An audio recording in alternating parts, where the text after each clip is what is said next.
ಯಾರೇ ಆಗಲಿ ಒಂದು ಮಿಡಲ್ ಕ್ಲಾಸ್ ಫ್ಯಾಮಿಲಿಯವರು ಹೆಣ್ಮಕ್ಳು ಇವಾಗ ತುಂಬ ಕಷ್ಟಪಟ್ಟು ಸ್ಟ್ರಗಲ್ ಮಾಡಿ ಜೀವನ ಮಾಡ್ತಾ ಇರ್ತೀವಿ. ನಮ್ಮದೇ ಒಂದು ಸ್ವಂತ ದುಡಿಮೇಲೆ ನಾವು ತೊಗೊಬೋದು ಇಲ್ಲಿ ಸೈಟ್ನ ತೊಗೊಂಡ್ರೆ. ತುಂಬ ಕಡೆ ವಿಸಿಟ್ ಮಾಡಿದ್ದೀವಿ ಸೈಟ್ ತೊಗೊಳಕ್ಕಂತಾನೆ, ಬಟ್ ಇಷ್ಟು ಚೆನ್ನಾಗಿರೋ ಡಾಕ್ಯುಮೆಂಟ್ಸ್ ಎಲ್ಲೂ ಇಲ್ಲ. ಬಾಡಿಗೆ ಮನೇಲಿ ಇರೋದು ಈ ಸೈಟು ನೋಡಿದ್ವಿ, ಒಂದಿನ ಹೋಗ್ಬಿಟ್ಟು ನಮ್ಗೆ ತುಂಬ ಇಷ್ಟ ಇತ್ತು. ಯಾರು ಬೇಕಾದ್ರೂ ಬಂದು ತಗೋಬೋದು. ಯಾರನ್ನು ಕಷ್ಟಪಟ್ಟವರು, ಈ ಲಾರಿ ಡ್ರೈವರ್ ಇತ್ತು, ಆಟೋ ಡ್ರೈವರು, ಈ ಕ್ಯಾಬ್ ಡ್ರೈವರು, ಕೂಲಿ ಕೆಲಸ ಮಾಡೋರು ಬಂದು ತಗೋಬೋದು, ಏನು ತೊಂದರೆ ಇಲ್ಲ. ನಮ್ಮ ಲಾಯರ್ ಏನು ಹೇಳಿದ್ರು ಕರೆಕ್ಟಾಗಿದೆ, ತೊಗೊಳ್ಳಿ. ತೊಗೊಂಡ್ಮೇಲೆ 8 ಲಕ್ಷಕ್ಕೆ ತೊಗೊಂಡೆ, 2 ತಿಂಗಳಾದಮೇಲೆ 10 ಲಕ್ಷಕ್ಕೆ ಕೇಳ್ತಾ ಇದ್ದಾರೆ. ಅದೇ ಸರ್, ಇನ್ನು ಮನೆ ಕಟ್ಟಿದ್ರೆ ಅದೊಂದೇ ಸರ್, ನಮ್ಗೆ ಲೈಫಲ್ಲಿ ಇನ್ನು ನಮ್ಮನ್ನು ತಡೆಯೋರು ಯಾರೂ ಇಲ್ಲ, ಆ ಥರ ಅನ್ನಿಸ್ತಾ ಇದೆ. ಮಿಡಲ್ ಕ್ಲಾಸ್ಗೆ ಒಂದು ಸೈಟ್ ತೊಗೋಬೇಕು, ಮನೆ ಕಟ್ಟಬೇಕು ಅನ್ನೋ ಆಸೆ ಇರುತ್ತೆ. ಹಾಗಾಗಿ ಅದು ನಮಗೆ ಖುಷಿ ಆಯಿತು. ನಾವು ಮುಂದಿನ ವರ್ಷ ಮನೆ ಕಟ್ತೀವಿ. ಯಾವುದೇ ರೀತಿ ಮಾರ್ಕೆಟಿಂಗ್ ಆಗಲಿ, ಮೀಡಿಯೇಟರ್ ಆಗಲಿ, ಇದುವರೆಗೂ ಖುಷಿ ಡೆವಲಪರ್ಸ್ ಅನ್ನೋರು ಬೇರೆ ಲೇಔಟ್ ಮಾಡಲ್ಲ, ಎಲ್ಲ ಓನ್ ಲೇಔಟೇ ಮಾಡೋದು. ಏನು ಉದ್ದೇಶಕ್ಕೆ ಕಸ್ಟಮರ್ಗೆ ಒಂದು ಬೆಸ್ಟ್ ಪ್ರೈಸಲ್ಲಿ ಸೈಟ್ ಕೊಡಬೇಕು ಅಂತೇಳಿ ಮಾಡಿರೋದಷ್ಟೇ ನಮ್ಮ ಇಂಟೆನ್ಷನು. ಈಗ ಬೆಂಗಳೂರಲ್ಲಿ ಸೈಟ್ ತೊಗೋಬೇಕಾದ್ರೆ ತುಂಬ ಜನಗಳಿಗೆ ಮೋಸ ಆಗಿರುತ್ತೆ. ಇವತ್ತು ಖುಷಿ ಡೆವಲಪರ್ಸಿಗೆ ಬಂದು ಖುಷಿಯಾಗಿದ್ದೀರಾ. ನಿಮ್ಗೆಲ್ಲರೂ ಮೋಸ ಆಗಿತ್ತು, ಇಲ್ಲಿಗೆ ಬಂದಮೇಲೆ ಏನು ಅನುಭವ ಆಯಿತು ಮೇಡಮ್ ಖುಷಿ ಡೆವಲಪರ್ಸ್? ಇಲ್ಲದಿತ್ತು, ತುಂಬ ಕಡೆ ನೋಡಿದ್ವಿ, ನಮ್ಗಂತ ಏನು ಖುಷಿ ಅನ್ನಿಸ್ಲಿಲ್ಲ. ಇಲ್ಲಿ ಸೈಟ್ ನೋಡಿದ್ವಿ, ಮತ್ತು ಇಲ್ಲಿ ಸ್ಟಾಫ್ ಎಲ್ಲನೂ ಅಷ್ಟೇ ತುಂಬ ಸಪೋರ್ಟ್ ಮಾಡ್ತಾರೆ. ನೋಡೋಣ ಇಲ್ಲೂ ಒಂದ್ಸಲಿ ಅಂತ ಬಂದ್ವಿ. ಸರಿ ಬಂದರೆ ಒಂಥರ ಇವರು ಪಾಸಿಟಿವ್ ಆಗೇ ಮಾತಾಡಿದ್ರು, ನಮಗೊಂಥರ ಕಾನ್ಫಿಡೆಂಟ್ ಬಂತು. ಸರಿ ಆಯಿತು ಅಂತೇಳಿ ಸೈಟು ತೋರಿಸಿದ್ರು, ತಕ್ಷಣವೇ ನಾವು ಬುಕ್ ಮಾಡ್ಕೊಂಡ್ವಿ. ಮತ್ತು ಬೇಕಾದಷ್ಟು ಇವರು ಸಪೋರ್ಟು ಮಾಡ್ತಾರೆ. ನಮ್ಮ ಹತ್ರ ಹಣ ಇಲ್ಲ ಅಂತ ಹೇಳಿದ್ರೆ ಅದಕ್ಕೆ ಒಂದು ಸಪೋರ್ಟು ಕೂಡ ಮಾಡ್ತಾರೆ. ಇಲ್ಲ ಅಂತ ಮಾತ್ರ ನಾವು ಖಾಲಿ ಕೈಯಲ್ಲಿ ಹೋಗೋ ಹಾಗಿಲ್ಲ. ನಮ್ದು ಆಸೆನೂ ಇತ್ತು, ಇವನ್ ಮಿಡಲ್ ಕ್ಲಾಸ್ಗೆ ಒಂದು ಸೈಟ್ ತೊಗೋಬೇಕು, ಮನೆ ಕಟ್ಟಬೇಕು ಅನ್ನೋ ಆಸೆ ಇರುತ್ತೆ. ಹಾಗಾಗಿ ಅದು ನಮಗೆ ಖುಷಿ ಆಯಿತು. ನಾವು ಮುಂದಿನ ವರ್ಷ ಮನೆ ಕಟ್ತೀವಿ. ಇಲ್ಲಿ ನಂಬಿಕೆಯಿಂದ ಇಲ್ಲಿ ಬರಬಹುದು, ಯಾವುದೇ ಮೋಸ ಇಲ್ಲ. ಮತ್ತು ಯಾವ ಒಂದು ಇದು ಹಿಂದೆ ಒಂದು ಮುಂದೆ ಒಂದು ಇವ್ರು ಮಾಡೋದೇ ಇಲ್ಲ.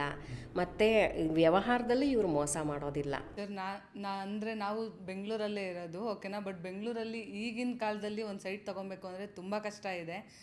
ನಾವು ಒಂದು ಪ್ರೈವೇಟ್ ಕಂಪನಿನಲ್ಲೇ ವರ್ಕ್ ಮಾಡ್ತಾರೆ. ನನಗೆ ಅರೌಂಡ್ ಒಂದು 20 to 25,000 ಸ್ಯಾಲ್ರಿ ಬರುತ್ತೆ.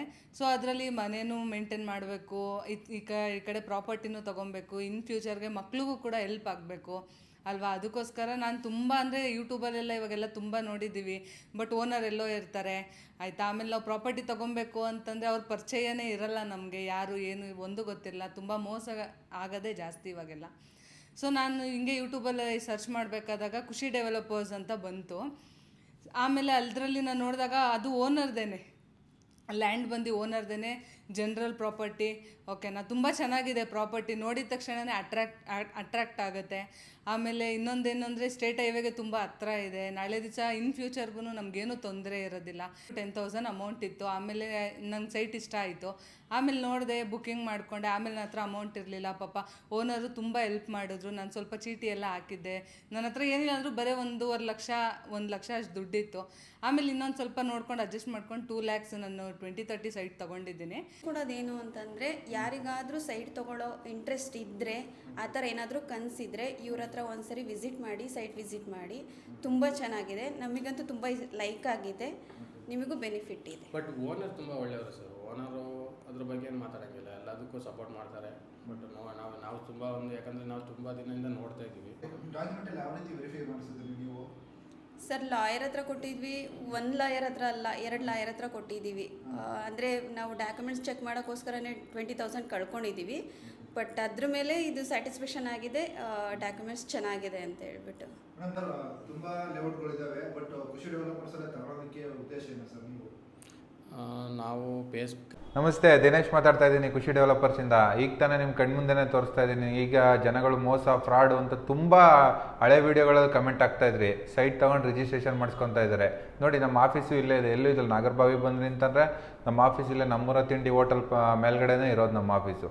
ಏನೇ ಡೌಟು ಏನೇ ಇದ್ರೂ ಫಸ್ಟ್ ಬಂದು ಡಿಸ್ಕಸ್ ಮಾಡಿ, ಆಮೇಲೆ ಸೈಟ್ ವಿಸಿಟ್ಗೆ ಹೋಗಿ. ನೀವು ನನ್ನ ಹತ್ರನೇ ತೊಗೊಬೇಕು ಅಂತ ಏನಿಲ್ಲ, ನೋಡ್ಕೊಂಡು ಎಲ್ಲ ಪ್ರಾಜೆಕ್ಟ್ ನೆನ್ಮಂಗ್ಲ ಸರೌಂಡಿಂಗ್ ಯಾವ್ಯಾವ ಪ್ರಾಜೆಕ್ಟ್ ಮಾಡಿದಾರೋ ಎಲ್ಲ ನೋಡ್ಕೊಂಡು ಕೊನೆಗೆ ನನ್ನ ಹತ್ರ ಬನ್ನಿ, ಆಮೇಲೆ ಇದು ಮಾಡಿ ಸರ್. ಅಲ್ಲಿ ನಮ್ಮಲ್ಲಿ ಸುತ್ತಮುತ್ತ ವಿಚಾರಿಸ್ಕೊಂಡೇ ಬನ್ನಿ ಸರ್. ಪ್ರೈಸ್ ವೈಸ್ ನೋಡೋದಕ್ಕಾಗಲಿ, ಜಾಗ ನೋಡೋದಕ್ಕಾಗಲಿ ಎಲ್ಲ ನೋಡ್ಕೊಂಡು ಕೊನೆಗೆ ನಮ್ದಕ್ಕೆ ಬನ್ನಿ. ಆ ಥರ ಏನಿಲ್ಲ. ನಾವು ಪ್ರೈಸ್ ವೈಸ್ ಏನಂದರೆ ಇಲ್ಲಿ ಓನ್ ಲೇಔಟ್ ಮಾಡ್ತಾ ಇರೋದನ್ನ ನಿಮ್ಗೆ ಕಮ್ಮಿ ಪ್ರೈಸ್ಗೆ ಕೊಡ್ತಾ ಇದ್ದೀವಿ. ನಮ್ಮದು ಪ್ರೈಸ್ ಬಂದು 1,400 ರೂಪಾಯಿ ಇದೆ ಸರ್. ಸ್ಪಾಟ್ ಬುಕ್ಕಿಂಗ್ ಅಂತೇಳಿ 1,300 ರೂಪಾಯಿ ಮಾಡ್ತಾ ಇದ್ದೀವಿ. ನೀವು ಬಂದು ಜಾಗ ನೋಡಿದ್ರಿ ಅಂತಂದರೆ ಆಟೋಮೆಟಿಕಾಗಿ 1300 ರೂಪಾಯಿ ಆಗುತ್ತೆ. ನಿಮಗೆ ಒಂದು ಇದು ಮಾಡಿಕೊಡ್ತೀವಿ ಸರ್. ಸುತ್ತಮುತ್ತ ಏನೇನು ಡೆವಲಪ್ಮೆಂಟ್ಸ್ ಇದೆ ಸರ್ ಸುತ್ತಮುತ್ತ ನಿಮ್ಗೆ ಇಂಡಿಯನ್ ನೇವಿ ಜಾಗ ಇದೆ. ಈಗ ಕ್ವಿನ್ ಸಿಟಿ ಬರ್ತಾ ಇದೆ, ಕ್ವಿನ್ ಸಿಟಿ ಬಾರ್ಡ್ರಲ್ಲೇ ಬರ್ತಾ ಇರೋದು ನಮ್ಮ ಪ್ರಾಪರ್ಟಿ. ಆಮೇಲೆ ಇಂಡಿಯನ್ ನೇವಿ ಜಾಗ ಇದೆ. ಪ್ಲಸ್ ಏನಂತಂದರೆ ದೊಡ್ಡ ದೊಡ್ಡ ಪ್ರಾಪರ್ಟೀಸ್ ಅವರೇ ಮಾಡಿದ್ದಾರೆ ಸರ್ ಅಲ್ಲೆಲ್ಲ ಸುತ್ತಮುತ್ತ. ಅವ್ರದ್ದೆಲ್ಲ ಪ್ರೈಸ್ ವೈಸ್ ಎಲ್ಲ ನಿಮ್ಗೆ ಸಿಕ್ಕಾಪಟ್ಟೆ ಜಾಸ್ತಿ ಇರುತ್ತೆ. ಆಮೇಲೆ ಈಗ ಏರ್ಪೋರ್ಟ್ ಬೇರೆ ಸ್ಯಾಂಕ್ಷನ್ ಆಗಿದೆ, ಟೋಲ್ ಬರ್ತಾ ಇದೆ, ಆಮೇಲೆ 6 ಲೈನ್ ರೋಡ್ ಬರ್ತಾ ಇದೆ, 320 ಅಡಿ ರೋಡು, ಪೆರಿಫೆರಲ್ ರಿಂಗ್ ರೋಡು ಎಲ್ಲ ಬರ್ತಾ ಇರೋದ್ರೆ ನಿಮ್ಗೆ ಆಟೋಮೆಟಿಕ್ 2 ಇಯರ್ಸ್ ಏನು ಇನ್ವೆಸ್ಟ್ ಮಾಡ್ತೀರೋ ಅಪ್ರಿಷಿಯೇಷನ್ ಇದ್ದೇ ಇರುತ್ತೆ ಸರ್.